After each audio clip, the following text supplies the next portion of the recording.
개그맨 이동윤 씨가 검찰에 송치가 됐어요. 그냥 중고차 사기랑 다릅니다. 중고차 사기는 영화 베테랑에서 아마 보셨을 거예요. 베테랑 1에 보면 벤츠로 벤츠 얘가 몰 거니까 장고장이 없었으면 좋겠는데. 팔았던 차를 GPS에 붙여서 다시 훔쳐온다거나 침수차를 판다거나 이런 게 이제 중고차 사기입니다. 그런데 중고차 금융사기는 중고차를 매개로 금융사기를 펼치는 거예요. 그냥 중고차만 가지고 사기를 치는 것보다 훨씬 더 큰 피해를 나타낼 수 있는데 왜 이걸 짚어봐야 되느냐? 요즘 이런 식의 사기가 굉장히 많이 벌어지고 있기 때문입니다.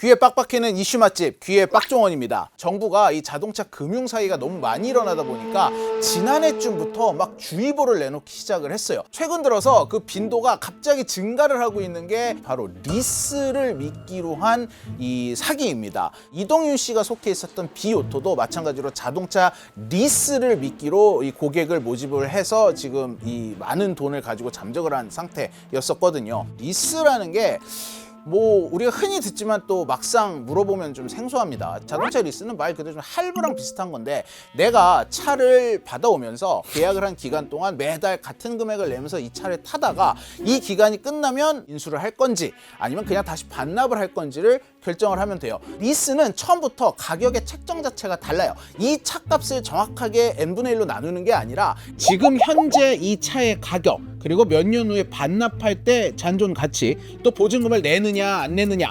금융기관으로부터 빌릴 때 돈의 금리 그리고 이 차에 대한 뭐 취득세 각종 세금 같은 제세 공과금 이런 거를 다 포함하고 빼고 한 금액을 n분의 1로 나눠서 리스 비용을 산정하게 됩니다. 그래서 내가 예를 들어서 24개월 2년 계약을 했다고 하면 이 2년의 리스 기간이 끝났을 때 이 차값을 내가 다 낸 게 아니에요. 이 차값의 일부만 낸 겁니다. 이 차를 내가 최종 인수를 한다라고 놓고 비교를 해봤을 때 리스가 더 싸냐? 그렇진 않다라는 거죠. 대부분은 이 사업을 하는 사람이나 자영업을 하는 분들이 리스를 합니다. 세금 감면이 된다거나 비용 혜택이 있다 보니까 리스를 하는 게 훨씬 더 유리한 측면이 있습니다. 요즘은 사업을 안 해도 리스를 찾는 분들이 많은데 이 어쨌든 월 납입금으로만 보면 할부보다 저렴하고 이용 기간이 끝난 후에 처리도 유용해서 기회비용을 중요시하거나 편의성을 찾는 개인들이 리스를 최근 들어서 많이 이용하는 추세입니다. 그런데 이번에 개그맨 이동윤 씨가 연루됐었던 비오토 같은 회사들은 요 리스를 매개체로 소비자를 끌어들여 가지고 지금 피해를 엄청나게 야기를 시켰거든요. 지금부터 그 구조를 좀 설명을 드릴게요.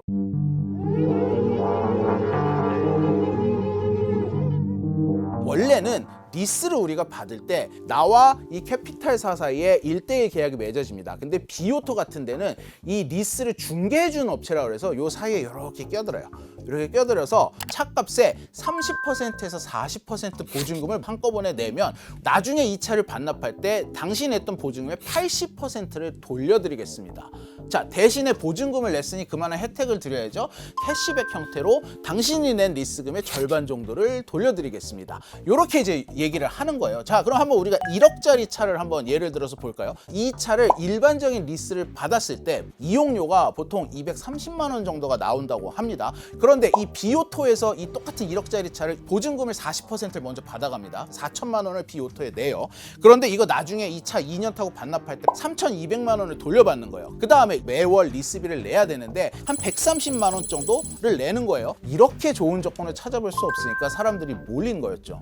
보증금 원래 다 돌려받는 돈인데 나머지 800은 어디 가는 거면 그거 원래 다 돌려받을 수가 없는 건가요? 그러니까 이게 사실 되게 웃긴 형태인 건데 리스비의 절반을 내주는 이런 말도 안 되는 혜택을 주니까 보증금이라고 맡겼다가 80%만 가져가도 당신이 무조건 이득이다. 어떻게 하실래요? 하실래요? 했을 때 소비자들이 이걸 선택을 했단 말이죠. 그런데 이거 너무 들어도 너무 말이 안 되잖아요. 너무 혜택이 좋잖아요. 이렇게 좋은 조건을 주면 할 것 같아요? 혹할 것 같긴 한데 의심스러울 것 같아요. 그렇죠. 딱 요 지점이었어요. 혹한데 의심스럽다. 그래서 연예인들이 출동을 한 겁니다. 왜 도지? 이전비 취득세를 100% 지원하니까.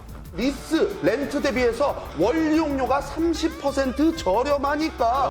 중고차라고 하면 여러분들 굉장히 불안하게 생각하시잖아요. 제가 개그맨이잖아요. 믿고 맡겨주시죠. 처음에 사업할 때 월마다 나가는 금액을 줄여보려고 해서 그래서 그걸 이용을 했거든요.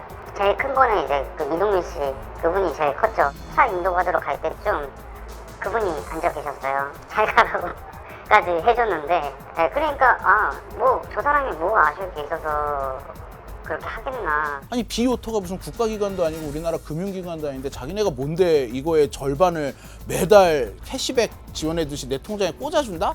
좀 이상하잖아요. 지금 들으면 이상한데 이 비오토가 내세운 이 조건은 말도 안 되는 폰지 사기, 즉 돌려막기형 사기였다라고밖에 볼 수가 없습니다. 비오토는 소비자들에게 그대로 80%를 돌려줘야 되는 보증금만 받고 다달이 100만 원이 넘는 지원금을 지원을 해주고 있었단 말이에요. 보증금을 한 번에 받는 것 말고는 계속해서 손님한테 지출해야 되는 일밖에 없습니다. 이 손님한테 꽂아주는 돈이 그 손님한테 받은 보증금보다 더 커요.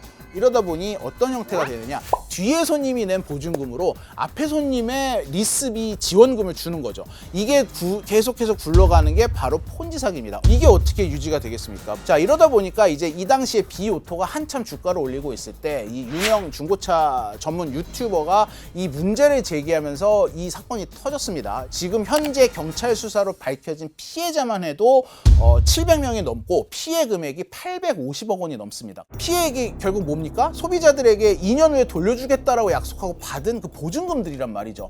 유튜브 통해서 이제 그 변호 광고 통해서 봤고요. 자기네들이 80만 원을 보조해준대요. 4,300만 주고 월 140만 원만 3년 내면 저걸 내가 3년 동안 탈 수 있다. 허차도 아니고 이 들뜬맘에 갔어요. 그러니까 거기에서 그냥 순간 흉물되는 것 같아요. 그러니까 이게 뭔 일 있겠어? 하고 이제 저도 믿고 했었고. 이 대표가 사건이 터진 후에 통장을 까봤더니 자기 통장에 1억 원이 남아 있었어요. 나머지 다 어디 갔을까요? 이 비오토 같은 경우는 이 대표가 골프 연습하는 무슨 이런 장비를 만드는 사업을 했다고 하는데 거기에다가 이 손님들에게 받은 돈을 그대로 갖다가 유용을 해서 쓴 거죠. 돌려줘야 될 돈 다 합치면 수백억 원인데 지급이 가능합니까? 불가능하죠. 비오토 사장은 이 사태가 터진 이후에도 이 유튜버가 나를 저격했기 때문에 갑자기 소비자가 빠져나가면서 망한 거지, 이거는 굉장히 훌륭한 사업 모델이다라는 얘기를 계속해서 했거든요. 지금 딱 들었을 때 뭐랑 비슷하죠? 저희가 여러 차례 다뤘던 팀원 위메프와 굉장히 비슷합니다. 구영배 대표도 뭐라 그랬어요? 나는 이거 사업이었다라고 했잖아요. 근데 지금 검찰이 수사하고 있잖아요. 자, 이것도 똑같은 형태입니다. 연예인까지 연루돼서 엄청나게 크게 이게 막 뉴스에 나오고 막 유튜브에 컨텐츠가 올려왔다 하면 막 100만, 200만씩 찍을 정도로 사람들이 관심을 보였는데 아직도 조금 이 어떤 비즈니스 모델의 조금 세부적인 부분만 바뀌었다 뿐이지 폰지 사기의 틀은 똑같은 자동차 금융 사기가 여전히 성행을 하고 있습니다.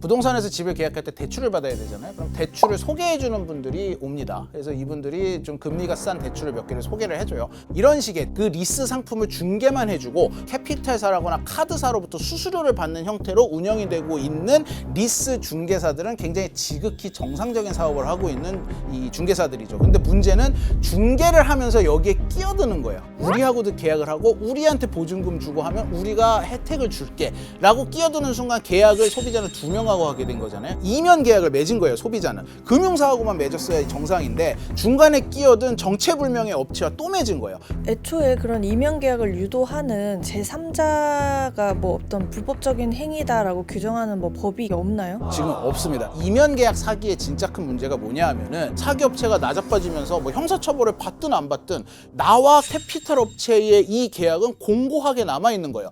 비오토 사건은 이제 검찰에 송치가 돼서 재판을 받아야 돼요. 어떻게 결론이 날지 모르는데 이전에도 비슷한 유형의 사례가 몇 번 터진 적이 있어요. S모터 사건을 보면은 법원에서 사기로 인정이 됐어요. 소비자가 S모터와 맺었던 계약은 다 파기가 됐습니다. 그런데 캐피탈 회사하고도 맺어가지고 다달이 리스 금액을 내고 있잖아요. 일단 대기업이 작성한 계약서다 보니까 모든 약관이 완벽해요. 계약서를 트집을 잡을 부분이 없었고, 두 번째는 캐피탈 업체가 이렇게 사인 간의 거래까지 일일이 알 수도 없고 설사 알았다 하더라도 고지를 할 의무가 없다라는 거예요. 이러다 보니까 이 소비자들은 36개월 계약을 맺은 동안 이 S오터한테 사기를 당했는데도 계속해서 캐피탈 업체에 금액을 내는 거죠. 법정 최고 금리가 20%잖아요. 제가 할부가 나중에 알아보니까 14.9%더라고요. 14.9%면 진짜 소득이 없는 사람들이나 나오는 건데 저 재산도 어느 정도 있고 소득도 있는데도 그때는 근데 월 납입금만 중요했으니까 나머지는 지금 자기네들이 내준다 그랬으니까 별 생각이 없었죠. 그래서 지금 차를 처분을 하려고 해도 차값보다 할부금이 더 남아서 이걸 도저히 어떻게 해야 되나. 이게 이제 이메일 계약서인지는 저도 잘 모르죠. 이거 보면 이 서로 사인하면서 계약서를 다 썼어요. 그러다 보니 저는 이 계약서를 믿을 수밖에 없어요. 제가 이제 차를 살 때만 말씀을 드렸는데 차를 팔 때도 이 금융사기를 당할 수가 있어요. 스마트폰의 플랫폼이 워낙에 잘 돼 있다 보니까 그냥 내 차 사진 찍어서 올리면 여러 딜러들한테 연락이 옵니다. 1,000만 원에 팔기로 했는데 그럼 제가 1,100만 원 쳐드릴게요 라고 하는 거예요. 그러면 소비자 입장에서 마다할 이유가 없잖아요. 100만 원 더 준다는데 오케이 알겠습니다 지금 오세요. 그럼 제가 그럼 출발하면서 계약금 넣고 갈게요 하면서 200만 원 넣고 오는 거예요. 그런데 우리 집에 와서 차를 보고는 갑자기 말을 바꿉니다. 에이 상태가 다르네. 이거 우리 500만 원밖에 못 드려요. 이래 버리는 거예요. 그러면은 차를 팔려고 했던 사람은 뭔 소리 하는 거야? 나 이거 안 팔래요라고 할 거 아니에요? 그때 뭐라 그러냐? 제가 200만 원 통장에 꽂아 드렸죠. 그건 계약을 체결한 겁니다. 당신이 계약을 위반하는 거니까 2배인 400만 원을 내놔라. 라고 하는 거예요. 이러다 보니까 차를 팔려던 사람이 울며 겨자 먹기로 500만 원에 차를 팔 수밖에 없는 상황을 만들어 버리는 거죠. 이것도 돈이 오고 가는 이 상황 속에서 사기를 치는 이런 행위이기 때문에 정부에서는 자동차 금융 사기의 일환으로 보고 있습니다.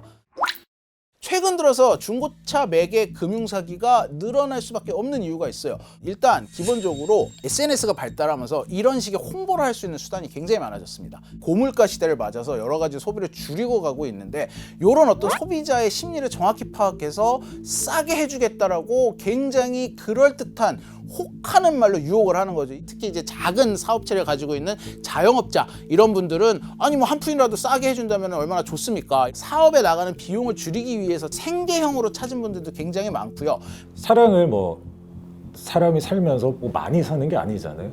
사봤자 몇 대 살 텐데 그런 경험이 당연히 많지가 않고 설명을 듣다 보면 어떤 것이 원금이고 어떤 게 내가 운영을 지원을 받고 궁극적으로 내가 얼마를 내야 되는지 이 부분이 좀 헷갈리게 됩니다. 스마트폰처럼 내가 자주 구매를 하는 게 아니다 보니까 좋은 설명을 듣다 보면 이게 진짜일 것 같다고 믿게 된 거죠. 여기 한 가지 더 힘든 건 소비자가 너무 허영심을 부려서 당한 거지 조금만 똑똑했으면 당하겠어 라는 차가운 시선까지 더해지면서 앞으로 이런 사기를 당했을 때 이제 심지어 말조차 못하는 분위기가 되는 거 아니냐라는 얘기까지도 나오고 있거든요. 이 정부에서도 피해자 구제책도 좋지만 이런 일이 아예 벌어지지 않게끔 단속과 처벌을 강화해야지만 그나마 조금 줄어들지 않을까. 우리나라가 사실 사기가 굉장히 많이 벌어지는 나라라는 인식이 있잖아요. 이런 인식을 좀 줄이기 위해서라도 이제 막 계속해서 커지고 있는 사기이기 때문에 지금 빨리 대책을 마련하는 게 굉장히 시급해 보입니다.